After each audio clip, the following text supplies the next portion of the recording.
मुक्ताईनगर मतदारसंघात शिवसेना शिंदे गटाचे आमदार चंद्रकांत पाटील यांच्या कन्या संजना पाटील या विजयी झाल्या असून गेल्या 35 वर्षापासून एकनाथ खडसे यांचा एक हाती गड असलेल्या या बालेकिल्ल्याला कुठेतरी यावेळी सुरंग लागला आहे. भारतीय जनता पार्टीच्या भावना ललित महाजन यांचा यावेळी मुक्ताईनगरच्या शिवसेना शिंदे गटाच्या नगराध्यक्षपदाच्या उमेदवार यांनी यावेळी 2561 मतांनी त्यांचा पराभव करीत यावेळी दमदार विजय मिळवला आहे.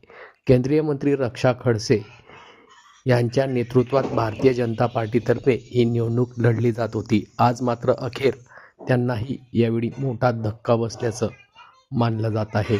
आज दिनांक 21 डिसेंबर रोजी दुपारी 2 वाजता मुक्ताईनगर येथे ही माहिती समोर आली असून शिवसेना शिंदे गटाच्या पदाधिकाऱ्यांतर्फे यावेळी मात्र ढोलताशांच्या गजरात गुलालाची उधळण करत आनंदोत्सव हा साजरा करण्यात आला आहे.